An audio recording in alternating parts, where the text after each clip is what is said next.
Presiden Susilo Bambang Yudhoyono akhirnya bersedia menjawab berbagai tudingan yang dilontarkan kepadanya. Apa yang sesungguhnya berkecamuk dalam diri Presiden SBY selama ini? Bagaimana tanggapan SBY atas berbagai kritikan dan kecaman yang dilontarkan lawan politiknya? Dan bagaimana SBY melihat pertarungan politik mendatang? Saya Najwa Shihab. Selama 1 jam, saya ajak Anda untuk menyimak perbincangan khusus bersama Presiden Susilo Bambang Yudhoyono. Pak SBY, terima kasih banyak kesempatan ini. Bapak, sejumlah kalangan, terutama oposisi, menilai pemerintahan Bapak gagal. Hidup tambah susah, katanya Pak. Angka pengangguran meningkat, kemiskinan bertambah. Apa tanggapan Bapak? Ya, saya juga mendengar anggapan seperti itu. Dan itu biasa dalam musim kampanye pemilu. Tapi saya katakan tidak benar.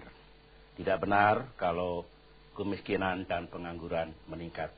Yang jelas, kemiskinan dan pengangguran menurun 5 tahun terakhir ini. Demikian juga tidak benar kalau kesejahteraan justru makin mundur. Secara bertahap, kesejahteraan rakyat kita makin baik. Begini, saya sering turun ke lapangan, bertemu langsung dengan rakyat kita di seluruh Indonesia. Tiap tahun saya juga melihat capaian-capaian kita, mana yang dicapai dengan baik, mana yang belum sepenuhnya bisa dicapai untuk terus kita tingkatkan di waktu yang akan datang. Oleh karena itu saya mendasarkan atas data yang sah, baik itu yang dirujuk pada BPS kita maupun data dari Bank Dunia, angka kemiskinan dan pengangguran menurun. Oleh karena itu, ya mari kita gunakan data yang sah dan betul-betul kita melihat kondisi objektif di lapangan yang saya rasakan sendiri ada kemajuan-kemajuan yang dapat kita capai dalam 5 tahun terakhir ini. Ada bahkan iklan politik yang sempat tidak jelas identitasnya yang menyebut seperti ini, Pak. Katakan tidak pada pemimpin yang tidak memenuhi janji. Disebutkan di iklan itu angka kemiskinan malah justru bertambah, padahal Bapak pernah berjanji untuk menurunkan angka kemiskinan. Apakah Bapak merasa tersudutkan dengan iklan itu? Ya, saya juga melihat iklan itu. Ada 2 hal yang ingin saya tanggapi. Pertama, kekeliruan bahwa rencana disamakan dengan janji. Yang kedua lah, ini menyangkut etika politik ya. Sebenarnya dalam kampanye itu boleh saja ada kampanye negatif campaign, tetapi janganlah ada yang disebut black campaign yang tidak jelas sumbernya. Dilemparkan isu kepada publik, kecaman pada pemerintah misalnya, kepada SBY, tapi tidak jelas, tidak bertanggung jawab siapa yang menyampaikan kecaman itu. Nah, kembali kepada yang disampaikan tadi menyangkut janji. Begini, saya ini sangat berhati-hati dalam mengeluarkan statement, baik pada saat pemilu presiden tahun 2004 yang lalu, maupun setelah menjadi presiden, agar tidak dilihat sebagai janji kembali lagi. Saya tidak pernah mengatakan kalau saya jadi presiden, kemiskinan akan hilang, pengangguran akan hilang, rakyat akan makmur dan sejahtera seluruhnya, dan sebagainya. Yang saya katakan adalah jika insya Allah saya terpilih menjadi presiden, tugas saya meningkatkan kesejahteraan rakyat, mengurangi kemiskinan dan mengurangi pengangguran. Itu yang saya katakan. Nah, kalau rencana memang kan mesti dipahami Najwa, mana yang rencana, mana yang pelaksanaannya. Di negara manapun, pemerintah manapun di negara kita ini selalu ada perbedaan antara rencana dengan pelaksanaan. Ada 100 sasaran misalnya, ada sasaran-sasaran yang dicapai dengan baik, ada yang tidak sepenuhnya dicapai. Demikian juga, saya juga punya catatan dan data, ketika Presiden Megawati memimpin dulu ada Propenas, rencana 5 tahunan, juga banyak yang tidak dicapai. Oleh karena itu mari kita jernih, melihat perbedaan antara rencana dan janji, katakanlah begitu. Karena pada waktu pemerintahan Ibu Mega pun ada yang tidak tercapai. Dan itu Bapak tidak melihat itu Ibu Mega gagal memenuhi janji? Begini, sudut pandang saya adalah, sekali lagi, pemerintahan manapun, karena ada dinamika, ada persoalan sepanjang masa pemerintahan itu, tentu ada sasaran-sasaran yang dapat dicapai dan tentu ada yang tidak. Tetapi melihat keberhasilan pemerintahan harus utuh, jangan hanya dari 1-2 sisi saja. Kemudian kalau apakah pemerintahan Ibu Megawati berhasil atau tidak berhasil, ya saya kira rakyat yang bisa menilai. Saya tidak perlu menilai lagi masa lalu beliau. Pak, berbagai program pemberdayaan masyarakat yang dilakukan pemerintah, ada berbagai skema begitu. Sejumlah kalangan menilai program itu syarat muatan politis, Pak?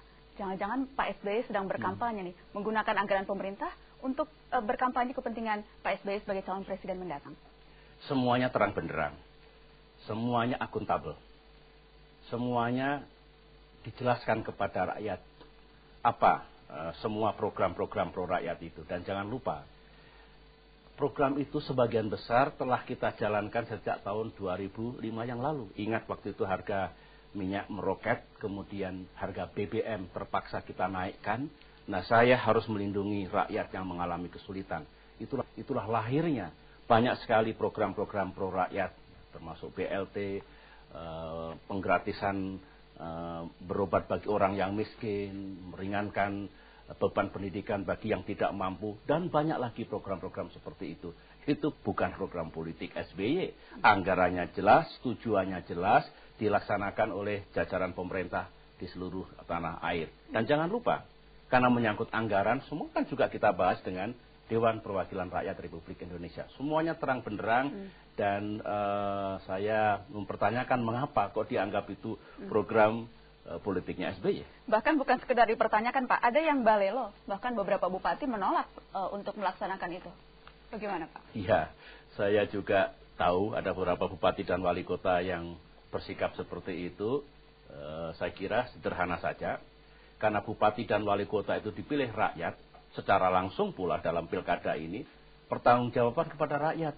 Jelaskan kepada rakyat mengapa ada program-program untuk rakyat, ya, dengan nilai yang tidak sedikit kok ditolak.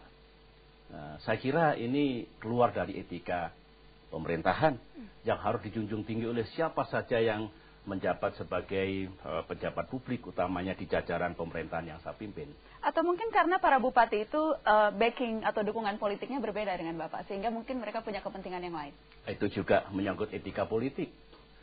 Begitu seseorang diambil sumpahnya menjadi bupati, wali kota, gubernur, menteri, termasuk presiden dan wakil presiden, maka sejak itu dia harus menjalankan dengan sepenuh hati tugas-tugas di jajaran pemerintahan.